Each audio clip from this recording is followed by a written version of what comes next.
I am so nervous about making this video. Welcome back to Movies TV Mad and Thursday's edition of the DCU Daily. Yes, I have seen Superman finally. Now, it wasn't my plan to see it before everybody else. My plan was to go and see it on opening day back to back. There's a viewing at 5 o'clock, then there's another viewing around 7, 8 o'clock, whenever it is, and I was going to watch them back to back. I am still going to do that because I still need to make a spoiler review. This is not a spoiler review. These are my non-spoiler thoughts about James Gunn's Superman.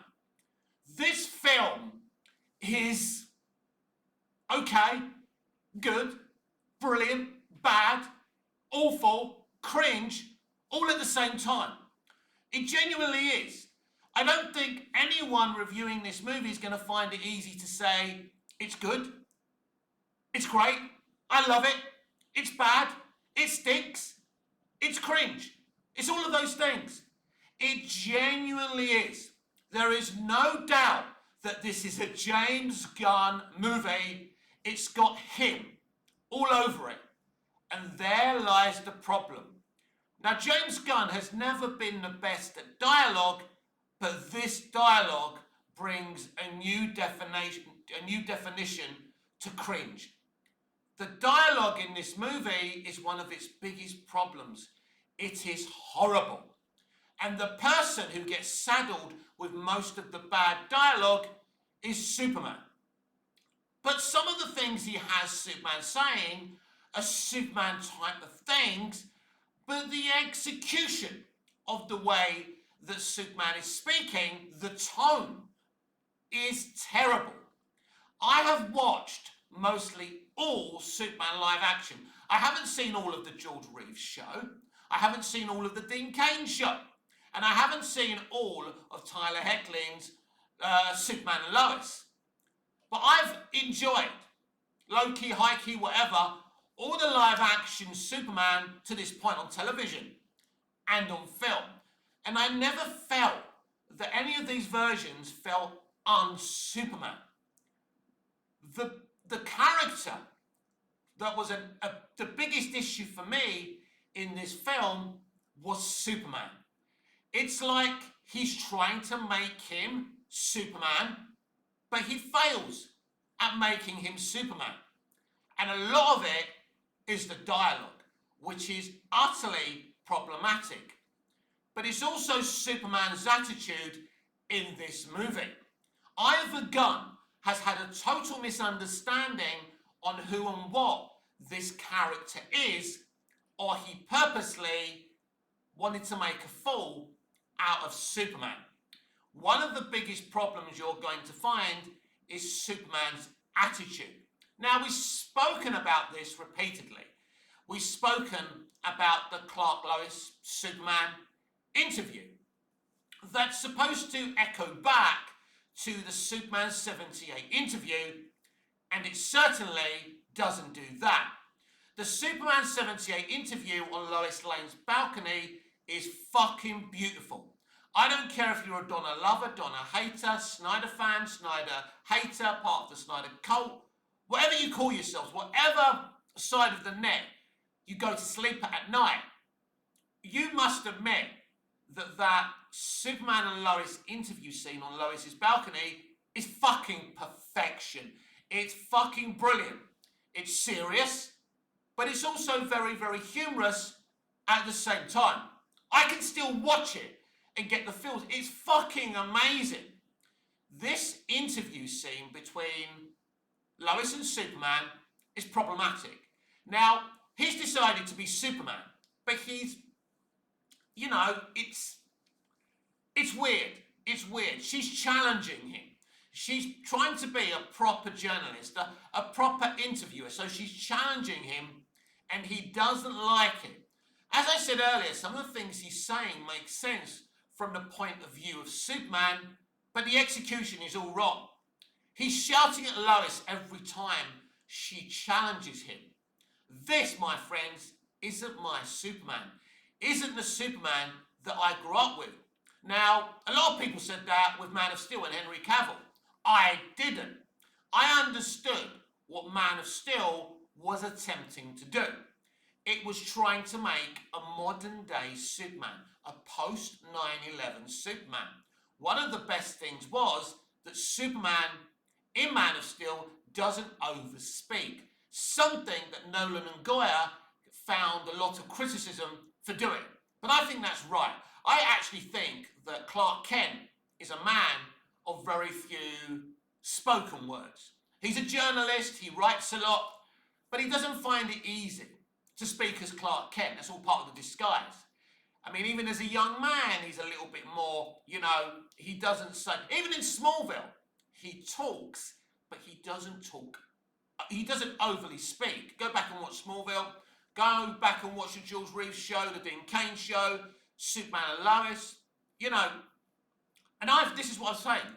I don't have deep issues with anything that's been done in past live action Superman. I don't watch anything and say, oh, this is cringe. I hate this. This is awful. I mean, and some people do, but I don't. Even Superman 4 had a great speech from Christopher Reeve's Superman, both at the UN and at the end when he has to explain why he made a mistake to try and rid the world of nuclear weapons. That's a film that had its budget withdrawn. You can see the kind of production values are terrible because they had no money, but actually the writing wasn't that bad, and it's still quite an enjoyable movie if you ignore kind of the low production values of the movie. Now, this movie spent around the same, I think, as Man of Steel, 225 million, that's the average. It may have spent a lot more on marketing. I guess we'll never know that. But Superman is the biggest problem of this movie. And the biggest problem of a Superman movie can't be Superman. And there lies the problem. Now, people are going to tell you, well, David Cornsweet, Rachel Brosnahan, Nicholas Hoult, all the actors delivered their performances. They did so well. And people will say that like they didn't have to deliver a good performance if they didn't want to. But it's their job. They get the script, they memorize it, and they act, they deliver that script on the way their director wants it to do. I'm an actor, I'm a director on an amateur level. I write, direct, and perform in my plays with my Amateur Dramatic Society. And the reason my audiences here in Napa enjoy my plays is because I act with my Amateur Dramatic Society as well as direct them. That means they see me as an equal, and they're quite happy to say to me, we're not happy about this, Mick, can we change this?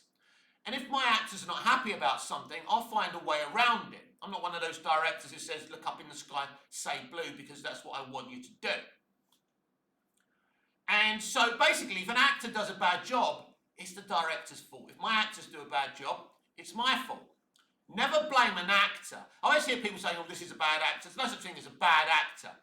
Anyone can act to a certain level, with a good director who's got great communication skills. So the acting isn't the problem in this movie. I think this movie is pretty, let's say, solidly cast. I would say the problems in this movie are the writing. Now, the things that I love, as I said earlier, because I've seen The Fortress of Solitude in the trailers, of course, The Fortress of Solitude is stunning. There is no question about that. But what about the Justice Gang and Crypto? I find the Justice Gang and Crypto, mostly in this film, a petty annoyance. Especially Guy Gardner. He really fucking got on my nerves. I'm not going to lie to you. He really just annoyed me. He was just so cringe. If you watch Guy Gardner, read him in the comics. Watch him in the animated Justice League or whatever he's in. I've seen him in animation before. He's not annoying. He's a bit, he's a bit abrasive, he's aggressive, he's an alpha. He's supposed to be those things, but you like him. You're entertained by him. I don't really understand what Gunn was trying to do here. It's too goofy. A lot of this movie is too goofy because that's the way Gunn writes. But being goofy was fine in the Guardians trilogy, in the Suicide Squad, in Peacemaker. I think his goofiness works on those projects. But as I pre-warned months earlier, I said, this is Superman. Superman can't be goofy. People are going to say, well, Superman 78 is goofy. Not in that way. Let's be absolutely clear about that. The Superman 78 camp and goofiness isn't the same as in this movie. As I said on the top of the show, this is a movie that's a great number of things. I don't believe this is a film that anyone's going to totally love or totally hate. They're going to, I suppose in a way, it's a little bit like Superman Returns, although I think Superman Returns, by the way, is a better film. I will say that straight off the bat. I don't think this Superman film is better than any Superman live action TV show or movie. In reality, all right, you can say the production values are better than Superman 4, but this film's biggest problem is James Gunn. He totally just remained James Gunn. Now, they've removed a lot of humour in this film. This film was going to be a lot more goofier and funnier originally. That's what Gunn wanted. And WB said, oh, no, you don't. Now, we know that teaser trailer removed a lot of comedy. There's a reason why that first teaser trailer was so good, because there was no dialogue.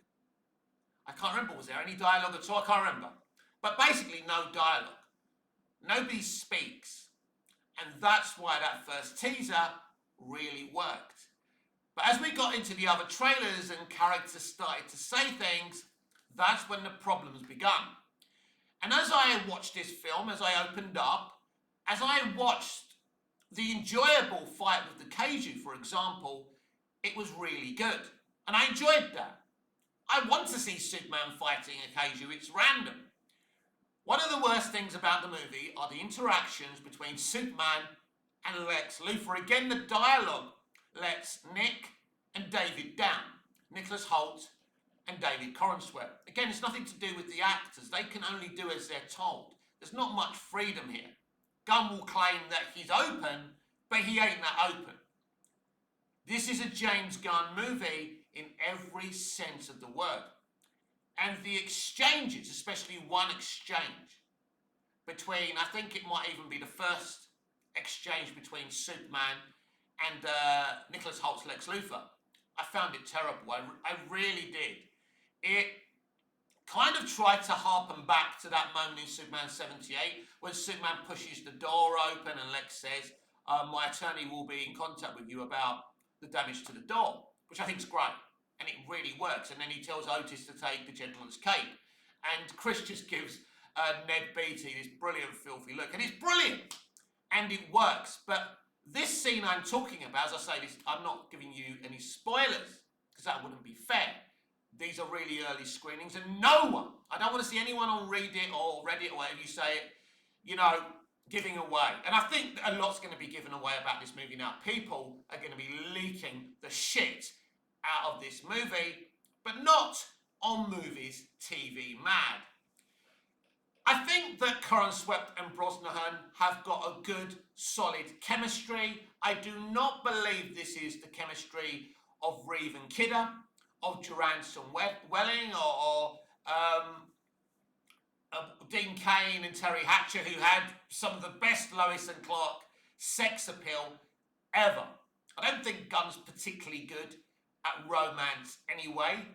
He seems to like romance, but he doesn't seem to be able to do it very well. And also, this is a film that uses Superman to launch a connected universe. There will be some surprises for you all in this movie. I am not going to tell you what those surprises are. There will be a full review, a spoiler review.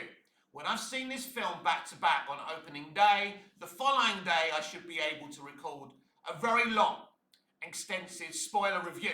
And I'm really looking forward to doing that. Am I disappointed in this film? Do I love it? Would I recommend it? You should definitely go and see it for yourselves, because that's the only way you're going to know how you feel about it. Especially if you're a Superman fan, you need to go and see this movie. Maybe you'll love it. Maybe you'll love it, hate it, loathe it, and derive it all at the same time as I do. Because I can't tell you that I hate it or love it. It's not left or right because we live in a very black and white kind of era. People on the internet, it sucks, it's great, it sucks, it's the best thing ever. It's the best thing since Silence of the Lambs or whatever, right? I can't say that. I'm sorry, I can't. I can't tell you whether it's good or bad because it's all of those things. It's all of those things. It's good, bad, at the same time, which makes it very difficult to review. There are some really good things about this movie. This movie attempts to wear its heart on its sleeve, especially with Superman. The problem is the execution of Superman's passion simply doesn't work. I'll never forget Superman versus the Elite, the animated adaptation of those graphic novels, when Superman makes that whole speech to Manchester Black, telling him he will never become like him, after he made him think that he killed his people and went dark. It's an amazing moment, and the actor, and I can't remember, was it George Newborn? I can't remember. But basically, the way the actor executes the dialogue, the way it's written, is so fucking Superman. And you're going like this, yeah, Superman doesn't kill, baby, and this is why he doesn't kill, and this is great, and this is brilliant, and it works. For a modern audience, by the way. Well, none of the dialogue that Superman exudes in this movie is on that level. It's way below that level. As I've said, one of the major problems of this movie is Gunn's dialogue. And even though there are some things that I enjoyed, there are some appearances that I enjoyed. For example, I would say that Mr. Terrific is my favourite member of the Justice Gang because he's not cringy. That's the thing.